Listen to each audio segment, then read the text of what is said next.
Dude, Hey, what's up? what you reading? The Bible. You're reading the Bible? Yeah. Dude, why are you reading the Bible? For class? No, I just... Okay, so you're just reading the Bible. You're just sitting here in a coffee shop in the 21st century using state-of-the-art technology to read ancient myths for no reason whatsoever. Well... Tell me something. Are you one of those super religious people who thinks Jesus actually rose from the dead? Well, I do believe that. Do you also believe in the Easter Bunny, Santa Claus, unicorns, Bigfoot? Ever been abducted by aliens? And do you buy into all those other ancient myths about dying and rising gods invented by primitive nomadic tribes back in the Bronze Age? No. Okay, so what's the difference between Jesus rising from the dead and all those other fairy tales? Here's the difference. My belief in the resurrection of Jesus is rational. It's based on historical facts. Facts? What facts? Well, first, Jesus died by crucifixion. Whoa, hold on. We don't even know if Jesus existed. Why should I believe your facts? Well, because the 5 facts I'm going to give you are backed by so much historical evidence that most professional critical scholars who study the subject accept them as true. That includes skeptical atheist scholars. Okay, so Jesus was a guy who actually existed and then got himself killed. So what? That's the first fact. Second, his disciples were convinced that he rose from the dead and appeared to them. Third, Paul, a sworn enemy of the early Christians, suddenly became a Christian. Fourth, Jesus' skeptical brother James also became a Christian.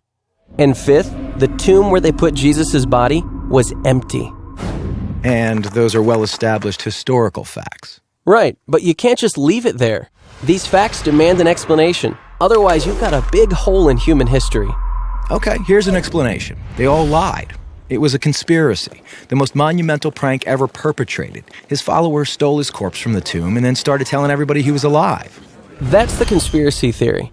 The problem is it doesn't explain the facts. How do a few spineless fishermen, cringing in fear for their lives, subdue a bunch of well-armed, professional Roman guards, roll away a 2-ton stone, steal a body, then hide it from a city swarming with people trying to find it? And why would they do it? The disciples had absolutely nothing to gain by lying about Jesus' resurrection. In fact, they were persecuted, and we have good historical evidence that 5 of them were martyred because of their claim that Jesus rose from the dead. Apparently, not a single one of them ever recanted. People don't willingly die for something they know isn't true. They were there. They knew whether it was true or not.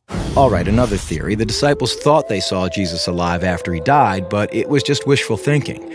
They were stressed and just kind of hallucinated.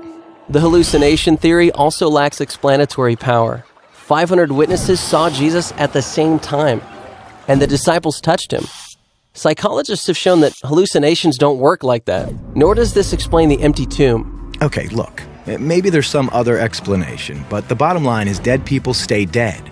Rising from the dead would be a supernatural event, a miracle, and science has proven that miracles don't happen. Oh, really? When did that happen? I don't know. I just kind of heard it somewhere. Science has not disproven miracles. In fact, that would be impossible. Why? Science deals exclusively with natural phenomena, physical matter and material processes, right? Yeah. But a miracle, by definition, is not a natural phenomenon. It's supernatural. So a supernatural event would lie outside the boundaries of science. It's logically impossible for science to throw out any hypothesis that lies outside its boundaries. why have I never heard this stuff before? I don't know. Maybe because it's scary? Scary? Yeah. As long as Jesus rising from the dead is just a fairy tale, like Santa Claus and unicorns, it doesn't threaten my little world. But if it's a fact, if he actually did rise from the dead, that's huge. It's a total game changer. And that's why it's so hard to think about it objectively. Whoa. Yeah. Big whoa.